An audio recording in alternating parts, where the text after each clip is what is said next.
Good morning and welcome to the Training the Trainer podcast with Vince Stevenson. Today, it's my pleasure to interview my friend and colleague, Silvia Gutiérrez Gradillas. Sylvia is an enthusiastic talent and culture professional, passionate about people and their uniqueness, and with over a decade of experience living, studying, and working across Europe, she focuses on creating spaces that consciously unveil and nurture talent, fostering meaningful growth, engagement, and well-being, while honouring individual rhythms and journeys. Welcome to the podcast, Sylvia. How are you?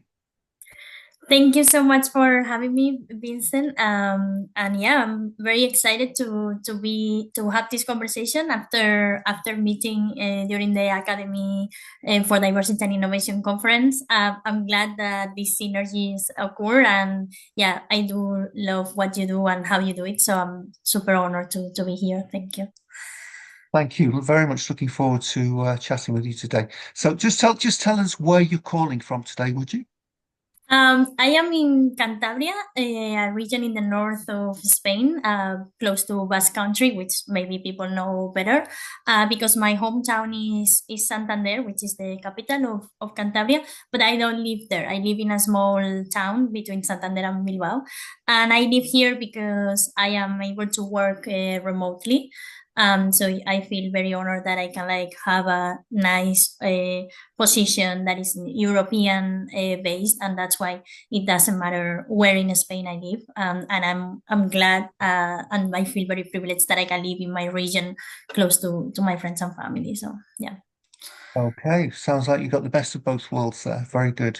Now, just to get to know you a little bit better, can you tell us a little bit about your hobbies and interests? When you were at school and a young woman, and do you feel that they had any impact on your emerging professional career? Yeah, 100%. I mean, I grew up with music next to me, and it is not necessarily connected with what I do in my professional life, but it did help me in, grow up as a multitasker, because you have to go to school and then you have to go to music school. There is a lot to juggle, and then you trigger your creative side, but also like there is like a lot that like really helps you understand yourself as well.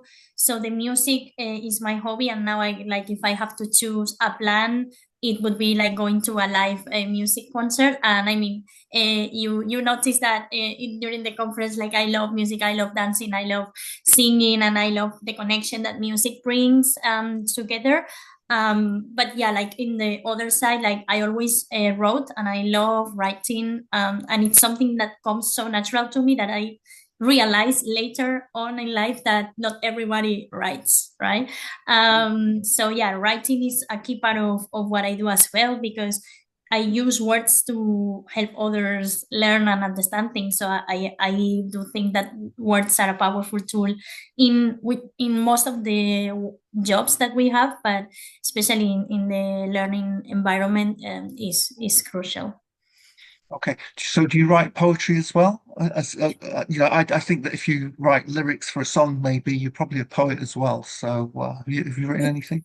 I do write, but not necessarily poetry in the sense that it has to rhythm. So the rhythm part, like a rapper would do, or like an actual poet would do, I don't do that. I don't find the rhythm, but I do like the music that the words can create, even when it's not necessarily a poem. So I write consciously of how words move, and like to, I also find those sounds. That can be rhythm, but not rhythm, but more melody, let's say. Yeah, in Spanish it's called prosa poética, which means that it's not a poem itself, so it's like normal text, but then it feels like a poem. So that's the closest I would be to write a poem. Okay. Oh no, that sounds good. Sounds very good. All right. So just let's move on to where you are in your work capacity now. So tell us about your early jobs when you first started work, and how did you find your current role, and what was the trajectory finding that current role? Yeah, it's a crazy journey, to be honest, and I that's why I'm keep saying now 10 years, because literally 10 years ago, I mean in July, so not yet, but I moved to London, and it was like my very first time not only living abroad but living outside my parents as well, because I had to study at my hometown. So then. From living with my parents and like having like always been studying to moving abroad, moving out, moving abroad, and then working the first time and working in English, you know. And I already had a nice level of English, but it was like my idea to be exposed to English as, you know, like consciously all the time in English, because I always wanted to study my master's in English. So yeah, after almost a year in London, I came back to do my bachelor thesis, because initially you want to do everything at the same time, working and then doing my thesis, and of course making new friends and having fun. But yeah, that's literally impossible, especially in a big city like London. Hmm. Why did you live um, in London? I lived in Hammersmith. Oh, nice, I nice. West loved it London. a lot. Yeah. And it was super beautiful to, you know, the Freddie Mercury's movie, and it Oh, yeah. appears the Hammersmith Bridge and everything. And I was like, finally, the part of London that felt home to me, it's also in a movie, you know, because the other part, of course, is nice, but it didn't feel like home. And then that part, like, I love that bridge and that with the river and that area, very quiet, but also like, you know, fun. So I loved it a lot. Yeah, yeah, yeah. London, but it was harsh, you know, because yeah, it's a hectic life. You are very young. I mean, I was 23, but you are still like, you know, living the cocoon. So it was a lot of life lessons though. Okay. Yeah. Now let's tell us a little bit about how you found your current role and what inspires you about that. Yeah, so the journey is like a bit of self-discovery, because when I came back from London, it's like I wanted to do my thesis and then take the opportunity to do an internship, because it's easier when you are a student, you know, you are at cheaper labor. So then I always wanted to use that as you know, as a way to get experience. And the first job I got was in recruitment, and it's not that I didn't love it, but I when you do it, you notice that, okay, I can do it, I'm good at it, I enjoy it, because I love meeting new people, I love getting to know someone. So the question part and but then there were so many things around that I didn't like, and the how companies see yeah, humans, the humans that they are hiring. No, it's like, I want this and this, and then like really dehumanizing the person through the process. And I didn't love it. But you gain a lot of skills anyway, like especially, you know, like getting to know the people.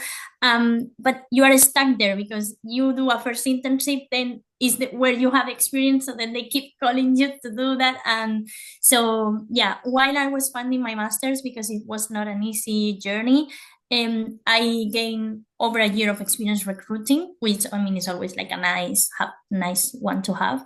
And when I was doing my master's, it was COVID happened, and it was also like, you know, mental health came as a like a topic to be discussed. Diversity and inclusion was more on the table. In my master's in the University of Groningen in the Netherlands, we studied in most of the courses at least one paper, and in some of them way more than one, about diversity topics. And then I realized, oh wow, so this is another way of doing HR. And when I was seeing in Spain, recruiting is that I don't want a black person, I don't want a woman, I don't want an old person.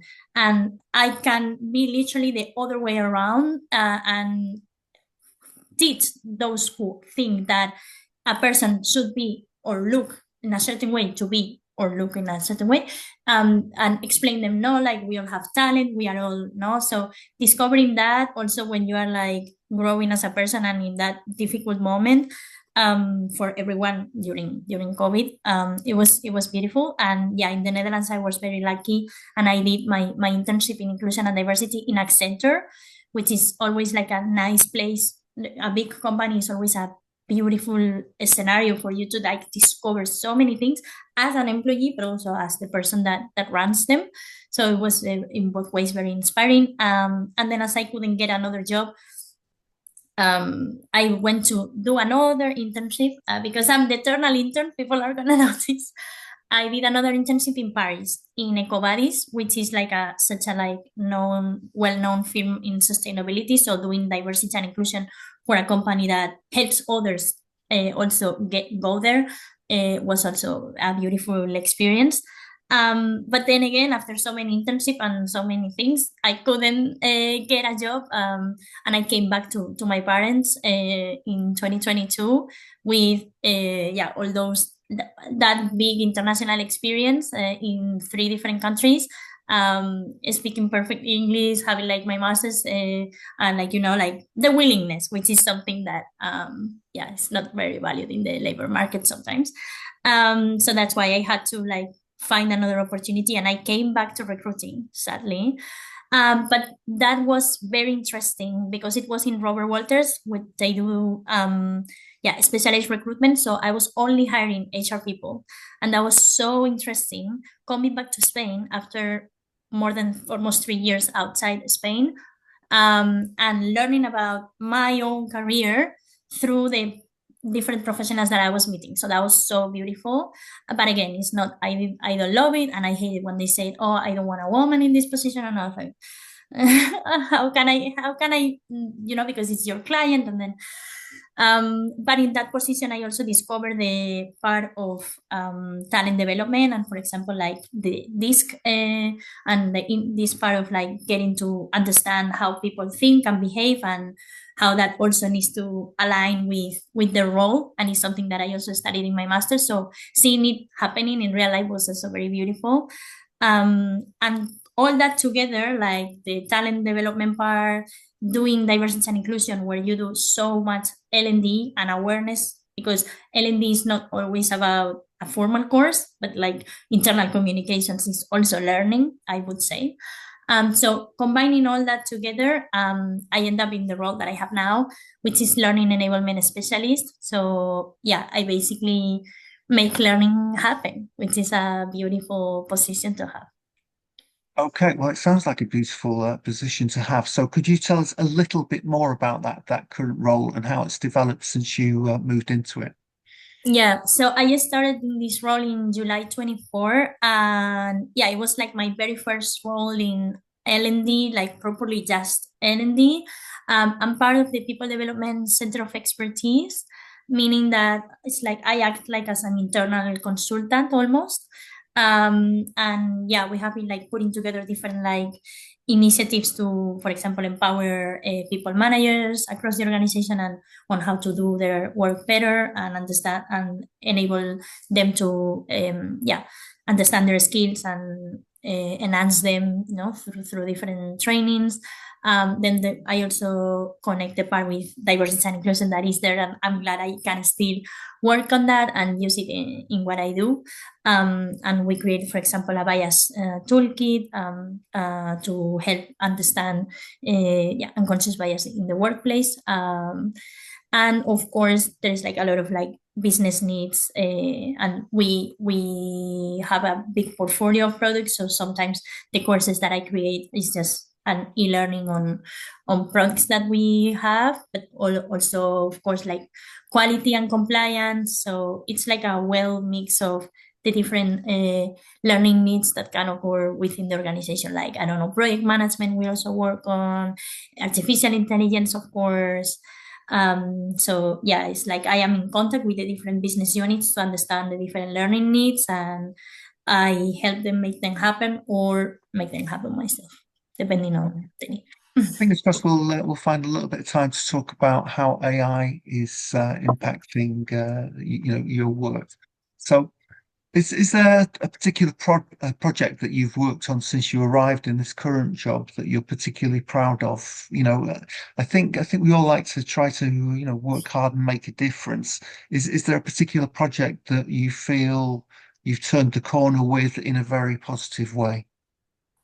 So actually, the bias toolkit that I mentioned, it's like such a milestone for me because it like puts a lot of things together, like my previous expertise, and that I was trusted to be the one creating that training from scratch.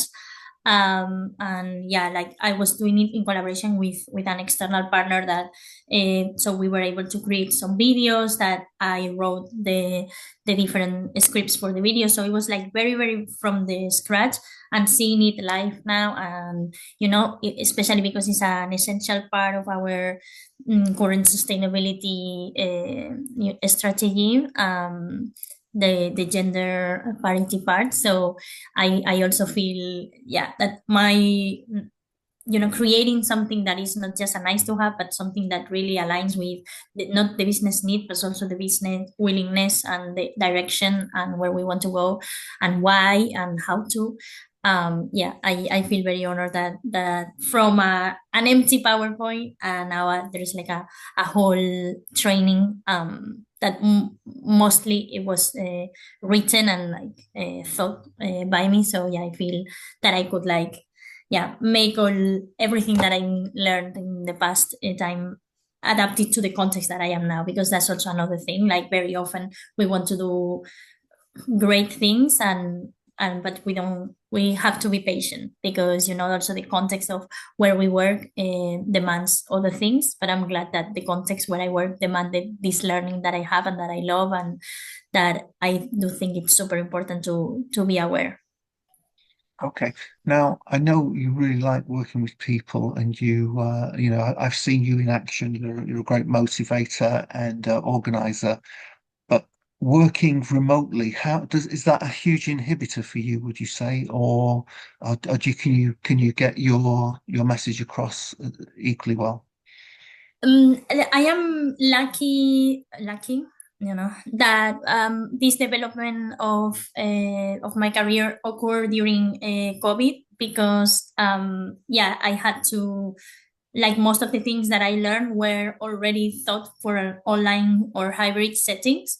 So it's not something that I had to learn, and for me is the other way around. Like when I have to go face to face is when I have to like pause and think, oh, I'm gonna do it great, la la la, because I'm like used to work with the computer, and I think especially in like global teams, and when we are in people and culture, HR, talent and culture, whatever people want to call it, more and more this need of doing thinking things remotely is needed, no, because we are located in different countries, and yeah, like the only way to reach the biggest amount of people is always the online part. But yeah, like the part of me being alone at home, it's really compensated by the fact that I'm continuously working with different teams, and like there are like so many small projects going on that keeps me also like yeah, busy, in the sense that I have if I get bored about something, I can always like go back to it when I'm more inspired. And yeah, but I see what you mean with the remote part. But I think now it's undeniable, and I'm lucky, as you said, like best of both worlds, that I can live in a small village next to the sea, and it's beautiful and it's quiet and it's like normal people around me, and then I work with all the countries that we can think, and like I create projects for different business units, and sometimes I also get to travel to facilitate. So yeah, I think it's well balanced. Oh, it sounds great. So you make it sound great, I should say. So here's a good question. I think this is a good question for you. So when you sort of log in the morning, in the back of your mind, what are your top priorities, and what does a great day look like for you? At the end of the day, and you say to yourself, yeah, I achieved a lot in X, Y, and Z. What are X, Y, and Z? To me, the part I love about my job is translating a thought and an idea into an actual thing that you can see and use, of course. But I love how when I work with a team and they ask me something, very often also when you get a request, people don't really know what is possible, right? Like it's normal. It's like, I don't know, if I would have to think what can do with a video editor, I also might not know. So, but like me being able to understand their needs, translate it to the tools that we have and like the capabilities that we have, and then seeing that reaction of wow, I love it. And for example, the other day I was working with the quality team, and I sent an email. We have created a channel, we updated it. They were having like different requests, and I always found the solution for that. So during the whole project, I felt very recognized as well. But when I sent the email, they were all like, "Wow, it's so beautiful! It's perfect! I love it!" So I do need that part of seeing that it made sense all the effort, and that I was able to transform, yeah, an idea into something that is not just beautiful and useful, but that also like is appreciated itself. Yeah. But in the morning, I always think like, okay, what inspires me today? What can I put all my energy? Because I do work a lot with inspiration, and sometimes I have a huge idea. I don't know how to translate it. Then I'm like, okay, how do I make this happen? Break it into small steps, or forcing myself to start doing it. Or LinkedIn does help a lot, like reading things that from others, and then I'm like, wow, this is super useful for this training. So yeah, finding inspiration is a key part of what I do when I log in. Okay, that sounds good. Now, we met in Ben Al Medina at the conference in November. It seems like a lifetime ago already. You seem to be an exceptionally confident and talented speaker of English, which is fantastic. I used to speak Spanish really well, although I've just forgotten everything these days. But I know you told us a few of the places where you've lived and worked and studied. It was great, but what really inspired you to? I've seen you speaking at the conference, and again, like as I say, you're really comfortable and confident. How did you develop that confidence? Because really, I find working with a lot of young women that then way less confident than you.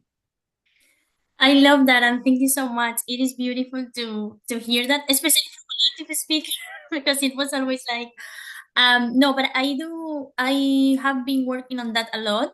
And yeah, I think as women, we are told to be perfect all the time, and I think that's why so many women, they always want more than what they achieve, because they always feel like it's not good enough, and that also goes to themselves, and they think they are not good enough, or that they are not giving their best, and it's always like not feeling comfortable with what you get, right? But just because it's what we have been hearing, no, like you need to be perfect, and the other way around, like men are celebrated way more often, and I think it's unconscious. I don't think it's a purpose on it, but I think that's even worse, because we are maintaining this idea unconsciously. But the thing with myself is that always knew I would not be perfect, because so I was born with cleft palate, which is like a simple thing, like just your head develops differently, or not enough, and then my mouth and my nose was not finalized. So I struggled my whole life with my own identity, how I perceive myself, how others perceive yourself. I don't know, like your own voice, because so there was so many triggers that could drive me to not feeling comfortable doing this at all. And I'm still shocked that I'm doing this, for example, like having this conversation with you, or that I did the conference.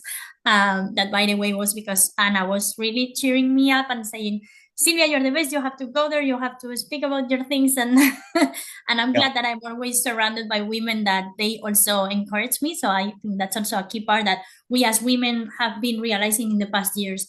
We are not only good enough, but like we are great, and let's encourage each other in this journey of deconstructing our own thoughts, and like unlearn what we can be and just be. So that journey, I think, helped me a lot on just not aspiring to be perfect, but just like knowing I'm feeling comfortable with what I do, knowing that what I say it's important, and yeah, like enjoying it as well. If you are Yeah. enjoying it, then it feels more natural as well.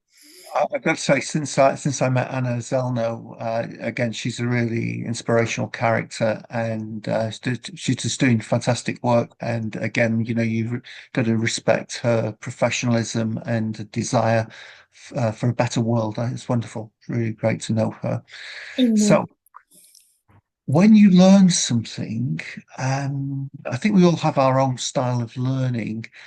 When you design something for others, is it based on your own sort of sense of learning and how you do it? or are you thinking about other people's learning styles?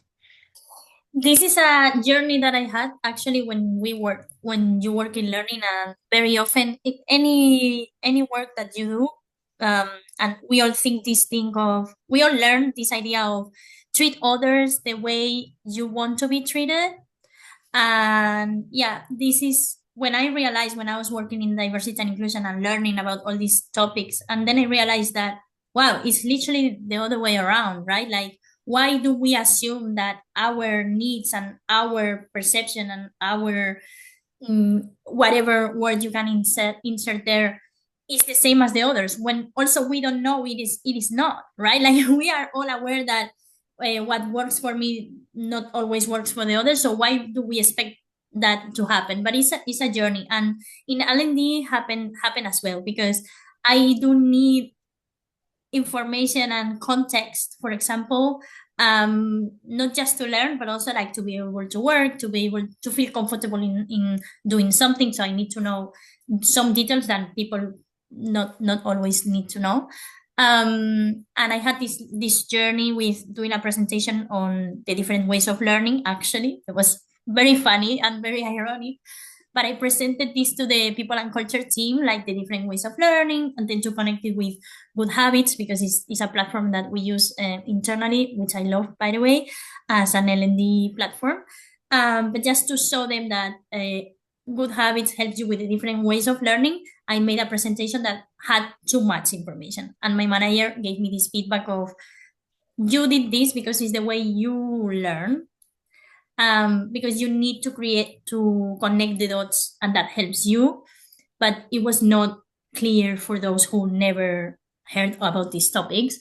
So this was literally last year or something. So I'm glad that I had that in my face, especially in this moment of teaching them how others learn. Then I'm also not respecting that. But I also think that it helps sometimes when I am creating content for a business unit, when that I don't know anything about the topic, because the fact that I don't know anything about the topic, and my curiosity and my willingness to understand it myself, also helps me creating a training that is more self-explanatory. Because very often the experts, that is what happened to me in this PNC call, they understand what they are reading because they know things. But then when I read it, I'm like, I don't understand what are we trying to say with this sentence. So I think that balance and being the one that puts that mirror to the experts and helps them also understand, okay, we need to elaborate more on this, or tell me what is important and I can also elaborate. And here it comes AI as well, you mentioned it, because AI does help me a lot to, complement the content. But indeed, I try to learn, I try to find that balance, and consciously think, okay, not everyone learns like I learn, and creating trainings that they are like engaging themselves, and that I, of course, love visually. But yeah, also thinking on the others. Okay.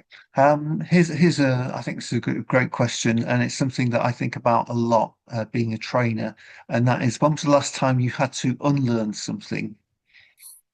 I feel like I'm unlearning all the time.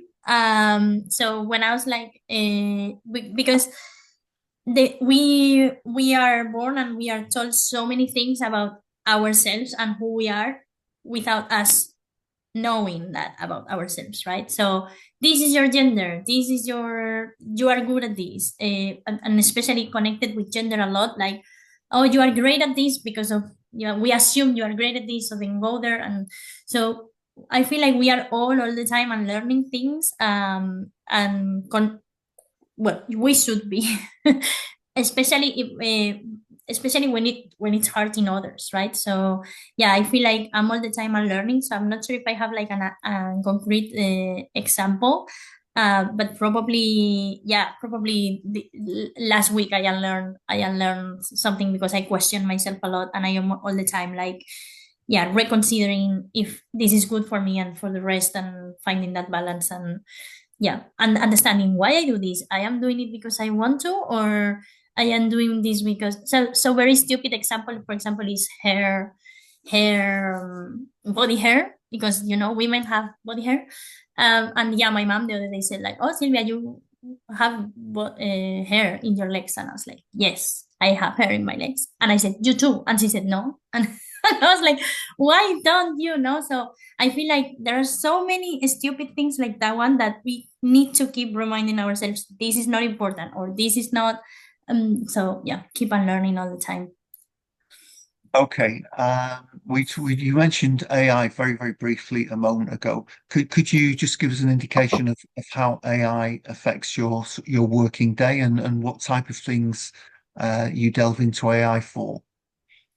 AI helps me a lot, a lot, a lot because I mean I am not a big fan as well. So I always find that balance because sometimes it is very useful and I'm like, yes, this is what I needed, and other times it really wastes my time and I'm like, why you don't understand what I'm saying? Why it is so difficult? So, but yeah, it does help me. For example, when I get like a document and they say, can you please do a training on this? And I'm like, it's like 100 documents. How can I make a training on this? So then their AI helped me. That was like a quality requirement, and it did help me a lot. For example, I was creating a sound training because we one of the things that we do is building solutions. So that's why I was making an e-learning about sound, and I was like researching a lot myself. So something that I was doing in 2022 or 2021 with Google because I'm very used to, mix content and like shape it. Now I do it with AI, and it does help me elaborating the content that is not there yet. Also, like finding exact words that even if you are great at English, like there is always like some words that, yeah, of some wording. Sometimes it's quicker to be like, oh, did I say this correctly? And they say like, it's better to say it like this. So I try also not to go there very often because if not, then you lose your own capability. But indeed, it does help me in shaping the content and understanding if I am going in the right direction as well. Okay. And on LinkedIn as well, I use And it. LinkedIn as well. Yeah. Okay. Yeah. Now, last question. I can't believe how quickly time has flown here. Um, how do you see the future of DEI training? Will it one day have the global impact that we would all like to see, or is it just too subjective an issue with different languages, cultures, climates? You know, the whole thing. It's a big question. Yeah. Wow. To wrap up. I Yeah, think, in 1 minute. Yes, in 1 minute. wow. No, but I think we are still realizing what is the actual power that AI has in training. For example, yeah, I see a lot of like conversational chats where you practice with this chat and it gives you feedback on how you did. But then, yeah, I think we also need to hear because very often HR people in general, not just L&D, but like or the people that are in the chairs deciding, um, don't listen to the other ones, no? Like I see implementation of AI in organization just for the sake of checking a box, but then you are not really enabling your teams to use it. They don't understand why they need to use they don't have the tools to make it successful, and then it's more of a burden. And then so I feel like in L&D we still need to, it's such a new thing and we live in a society that is so quick. Like I keep thinking like when people were traveling by horse and now we go on a plane. So that our we take a picture and people used to like wait for months or for a painting, no? Yeah. So our brains are not used to this way of living, even if we want, even if we want. And AI is such a new thing. I don't think we still understand to what extent it can be used and it can be beneficial because I feel like, and this is a personal thing, um, it is replacing parts that shouldn't be replaced. So, for example, why do I want a video that is fake, a fake video, or with a human that is not a human that I can see is not a human? They are like, oh, almost it looks amazing.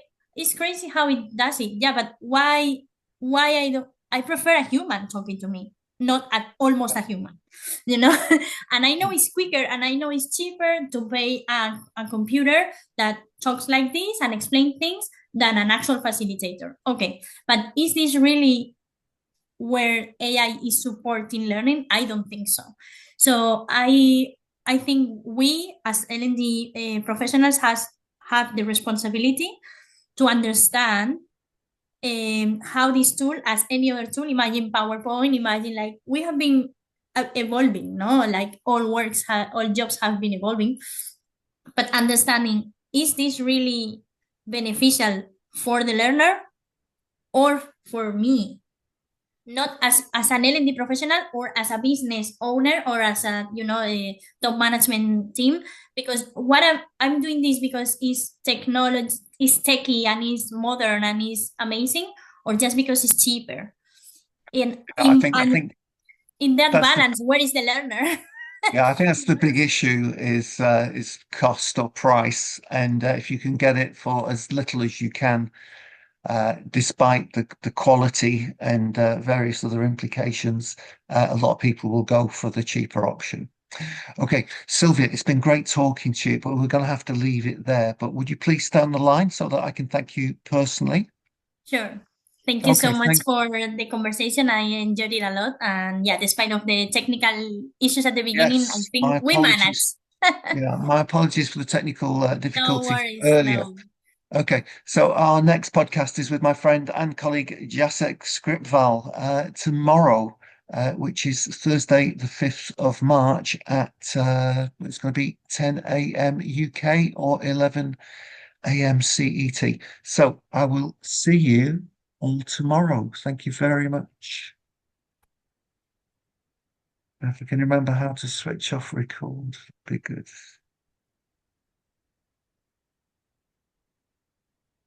How do we turn it off?